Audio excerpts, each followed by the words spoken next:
மரவள்ளி கிழங்கு எப்படி பூ மாதிரி வேக வச்சு சாப்பிடுறதுன்னு பார்க்கலாம். மரவள்ளி கிழங்கு வந்து ரொம்ப சத்து அதிகமானது. இதை வந்து நம்ம இன்னைக்கு வேக வச்சுட்டு எக்ஸ்ட்ரா இருக்குதுன்னா நாளைக்கு எப்படி உருளைக்கிழங்கு பொரியல் மாதிரியே தாளிச்சு சாப்பிடலாம். ரொம்ப ரொம்ப சூப்பரா இருக்கும். மரவள்ளி கிழங்கோட தோல்ல ஒரு நச்சுத்தன்மை இருக்கிறதுனால மரவள்ளி கிழங்க தோலோட வேக வச்சு சாப்பிடக்கூடாது. தோலை உரிச்சிட்டு தான் வேக வச்சு சாப்பிடணும். வாங்க எப்படி தோலை உரிச்சிட்டு வேக வைக்கிறதுன்னு பார்க்கலாம்.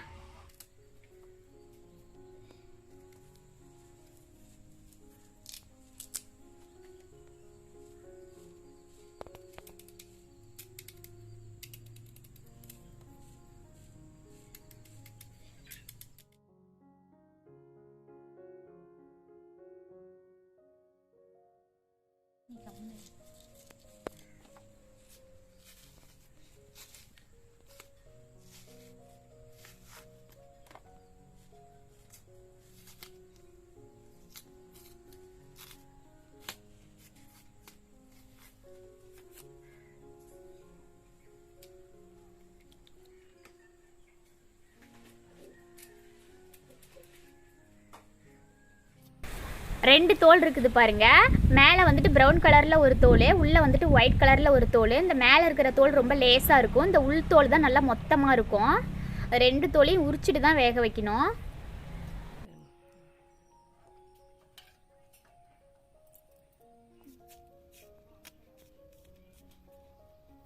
மரவள்ளி கிழங்கை பொறுத்த வரைக்கும் மரவள்ளி கிழங்கு, குச்சி கிழங்கு, இந்த மாதிரி நிறைய பேர் இருக்குது ஒவ்வொரு சைடும். இந்த கிழங்கு பொறுத்த வரைக்கும் இது வந்து வெட்டி எடுத்து ஒரு 2-3 நாளையிலேயே வேக வச்சிடணும். அதுக்கப்புறமா நம்ம வச்சுருந்தோம்னா இந்த மாதிரி உள்ளுக்குள்ளே கருப்பாயிரும், தோல் உரியாது, சரியாக வேகாது. எந்த அளவுக்கு முடியுமோ அந்த அளவுக்கு சீக்கிரமாக வேக வச்சுருங்க.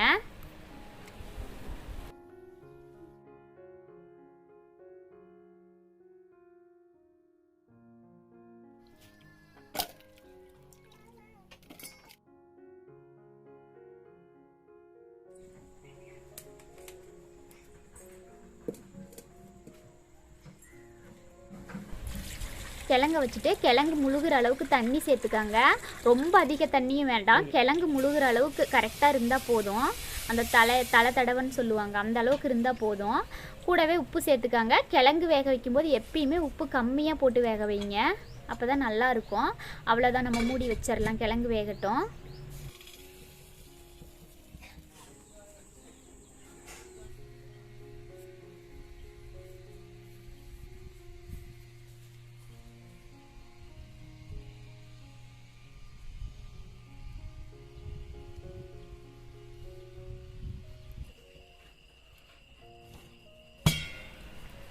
கிழங்கு பாருங்கள், எல்லா பக்கமும் வெடித்து நல்லா பூ மாதிரி வெந்துருச்சு. அவ்வளோதான், இறக்கிடலாம்.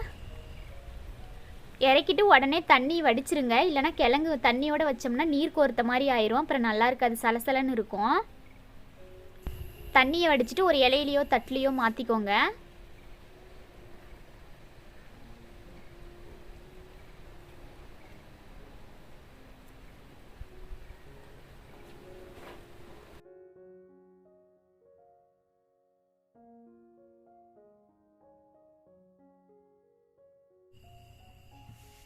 மரவள்ளி கிழங்கு கூட கார சட்னி, தக்காளி சட்னி, சாம்பார் இதெல்லாம் வச்சு சாப்பிட்டோமா நல்லாயிருக்கும். ட்ரை பண்ணி பாருங்கள். பாருங்கள், நல்லா வெந்துருச்சு. கிழங்கு சாப்பிடும்போது அந்த நடுவில் நார் மாதிரி இருக்கும், அதை எடுத்துகிட்டு சாப்பிடுங்க.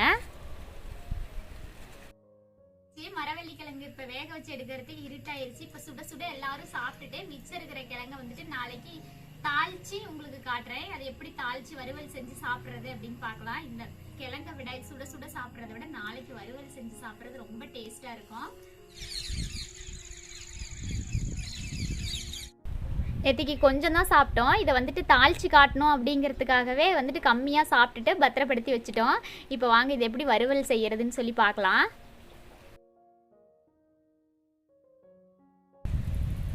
மரவள்ளி கிழங்க இந்த மாதிரி நேற்று நைட்டு வேக வச்சது இன்னைக்கு காலையில் தாளிக்கிறேன். இந்த மாதிரி சின்ன சின்னதாக எல்லா கிழங்கையும் பொடி பொடியாக நறுக்கிக்குங்க. இந்த மாதிரி பொடி பொடியாக நறுக்கிட்டு இது நடுவில் இந்த மாதிரி இருக்கும் நார் மாதிரி, அந்த நாரை வந்துட்டு எடுத்து தனியாக வச்சிடலாம்.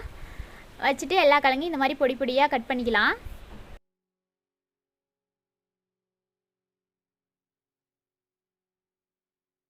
இந்த அளவுக்கு எல்லா கிழங்கையும் பொடி பொடியாக நறுக்கிட்டு நம்ம தாளிக்க ஆரம்பிச்சிடலாம்.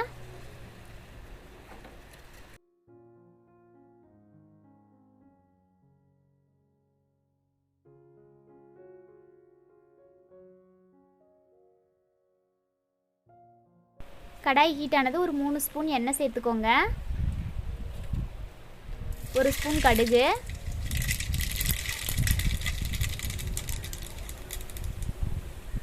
கடலைப்பருப்பு உளுந்தம்பருப்பு 1 ஸ்பூன், தேவையான அளவு வெங்காயம்,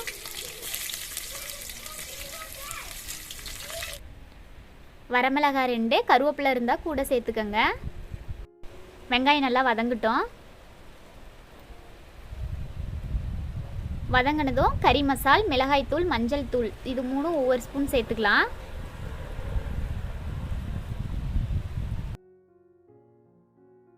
அடுத்து நம்ம நறுக்கி வச்ச மரவள்ளி கிழங்கை சேர்த்துட்டு தேவையான அளவு உப்பு சேர்த்து கிளறிக்கலாம்.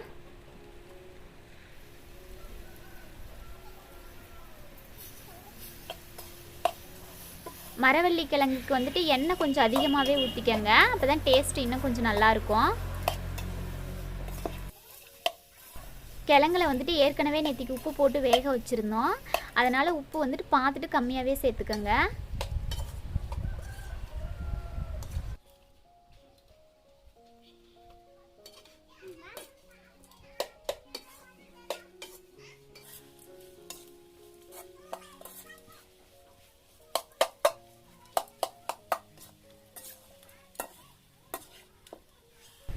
மரவள்ளி கிழங்கு வறுவல் ரெடி ஆயிடுச்சு, இறக்கிடலாம்.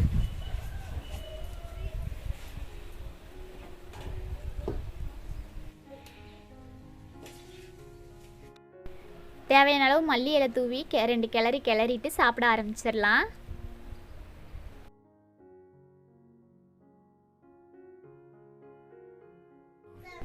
மரவள்ளி கிழங்கு வந்துட்டு வேக வச்சதும் சரி வறுவலும் சரி ரொம்ப சூப்பராக டேஸ்ட்டாக இருந்தது. நீங்களும் கண்டிப்பாக இந்த மாதிரி வீட்டில் ட்ரை பண்ணி பாருங்கள். இந்த வீடியோ உங்களுக்கு பிடிச்சிருந்ததுன்னா சப்ஸ்கிரைப் பண்ணிக்கோங்க. வீடியோ கடைசி வரைக்கும் ஸ்கிப் பண்ணாமல் பார்த்ததுக்கு தேங்க்யூ ஃப்ரெண்ட்ஸ்.